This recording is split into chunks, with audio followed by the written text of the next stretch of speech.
Good morning guys, how are we doing? Today is the 14th of July 2021 and I'm just having a quick look around the garden. Very quick look around the garden.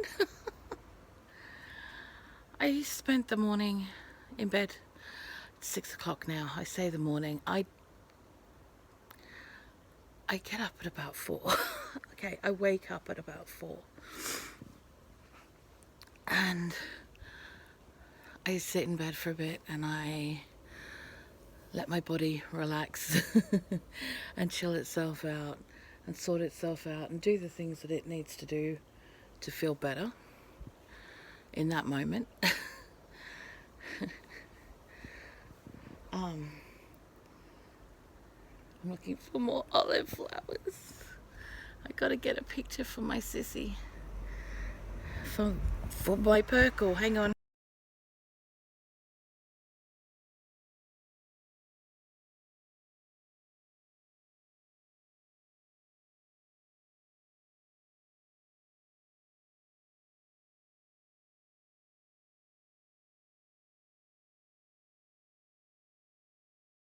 I just find it fascinating, so fascinating that in nature something so tiny can produce something so huge and so prolific.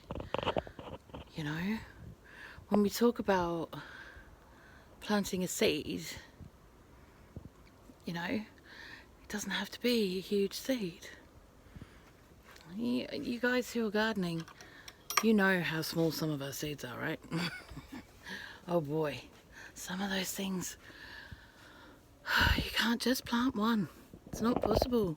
And then you end up with something so huge and prolific that you're wondering how you're going to keep control of it in your garden. Oh my god, I gotta show you guys. Look at the size of these raspberries. I mean, like, case in point, there you go. Look at the size of those things. Oh my god. Are they gonna come up? Are they ready? Yes! Pop!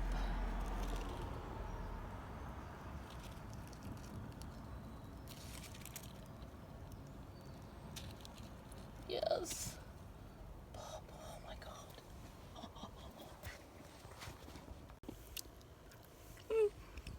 Nom nom nom. Garden snacks.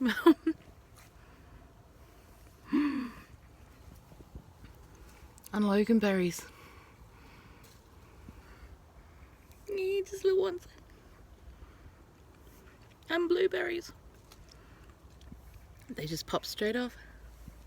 Oh my god.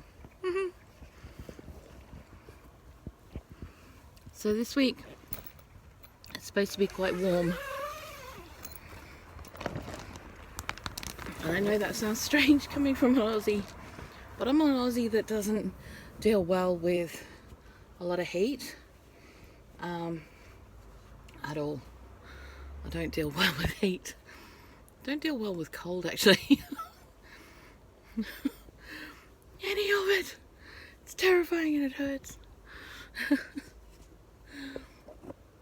But these guys in here are going to deal with it even less. Oh my god, I gotta go. Guys, I've got to show you. Look. Looky at this baby. Isn't it gorgeous? That's amazing. That's like a couple of days growth. Oh. And I gotta show you this sneaky little guy in here too. He's trying to hide. It's not working. So yeah, we're gonna be coming back out in the garden today. I've got to sort out this netting, and Tony's put it over the squashes, which isn't a great thing because it means the pollinators can't get in, which means no squashes. And I'm going to be very upset if that happens. So if we get the net to go just over the brassicas, that'll be perfect. But we've got to peg it down, and that'll be fine then. And we've also got to net the other ones, the ones in containers out the back, which is great, and that's fine. I wanted... Oh my god. I know, I've completely lost track of what I was doing. Completely lost track of what I was doing. What I was going to say was, okay, seeds, tiny things, little things grow into huge things, give us huge amounts of harvests, sometimes for years. You know, in the case of trees, years, decades. And it's something to really think about, you know. It really, really is. When it comes to ourselves and our lives, and thinking about us and what is possible for us, and what seeds we're planting in our own gardens, in our own selves. It's alright to be angry, it's alright to be upset, but you don't want to unpack in it, and you don't want to use it as a force for bad, because it can just as easily be used as a force for good. Terry Pratchett is very famously known for saying to Neil Gaiman, "I'm angry all the time." I just focus it in my writing. What are you focusing your anger in?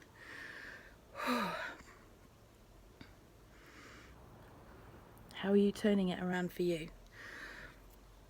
I have to admit, in the last 5 years, I've been more angry than I think I've ever been in my entire life.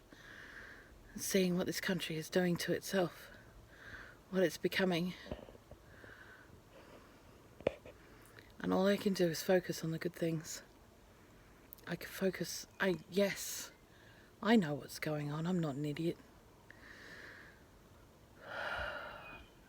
You know I'm not an idiot. But all we can do as people is to turn that anger, and it is righteous anger. It's not anger for no particular reason. It's not anger out of a need to control. It's not anger because your team didn't win. It's not anger for no particular reason other than that you don't have control over yourself. It's anger because there's a need to be angered. There's a need to use that anger as a power for good.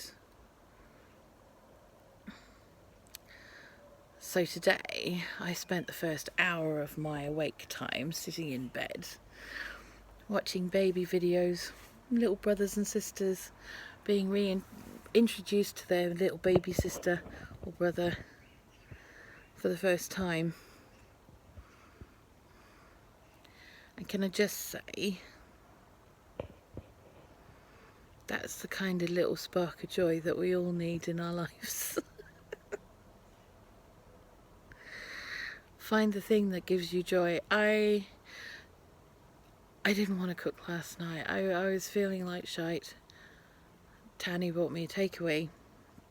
I said, go whatever you want. And one of my favourite Chinese places is incredibly... It makes proper Chinese food from areas of China that unless you're there you probably won't get to eat. And I had Zhongji, I probably butchered it completely, Zhongji dumplings. Well, not really dumplings. It's rice that is packed into banana leaves, and you can either, they put whatever they want in it, and it could be mushrooms, it could be pork, or whatever, and it's wrapped up in that and it's steamed. Obviously banana leaves weren't used in this one, but they use lotus leaves. And I saw it and I burst into tears when it arrived, because I saw the description of what they were calling it, because obviously it was written for English people, and I'm sitting there going, rice wrapped in leaf? That's got to be that. It's a dish that is traditionally made for like things like the dragon boat festivals and stuff like that. And it's amazing. And I sat there and I was in tears last night while I was eating it, because it was like, this is the stuff that brings me joy. This is the stuff that brings me joy. You know,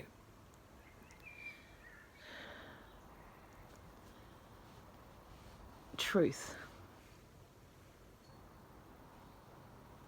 Learning and being a part of somebody else's life for a moment,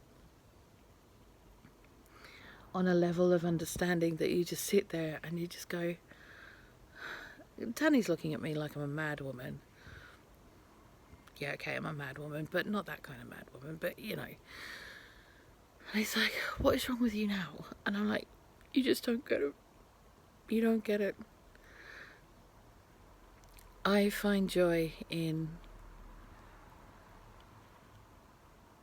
the new things that I try that brings me closer to an understanding of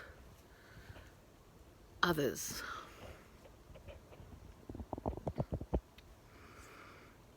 I was telling my sister Perkle about my dream yesterday because it was my talk to Perkle day yesterday. And bless her, she's going into hospital on Monday and she'll be there for 3 days. She's having major surgery, and in 6 months she'll be having another major surgery. Again, it's like that's all her life's been for the last 5 years, 5-6 years. There's major surgery after major surgery after major surgery, and all the recovery in between.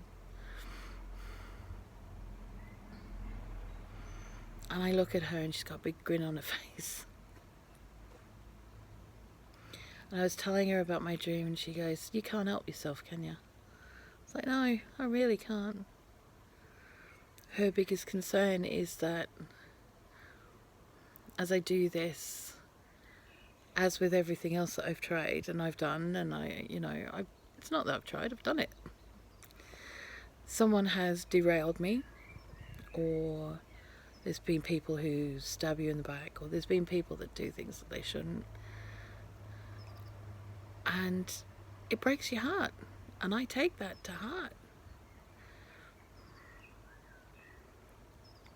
But you can't let it stay there.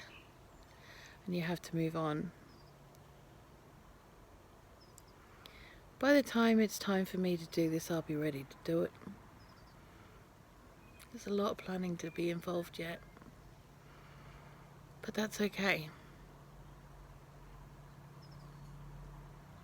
There's a lot of planning. I'm about to start a business plan. Business plan is not just financials, it's a guidebook of how you're going to do something. It's your roadmap to your business or your trust or your charity or whatever, and it's everything from the rules to the organisation, how it's set up, everything. And I'm about to start writing that. Oh, yeah. I have 4 small business management diplomas. 4 of them. I can write these things. I'm very good at it. Anyway. I'm gonna go. I'm gonna talk to you guys later. I love you guys heaps. Turn your anger into something good and constructive and creative. Don't let it fester and send it out in the wrong direction. I love you guys heaps. Blessings. Bye.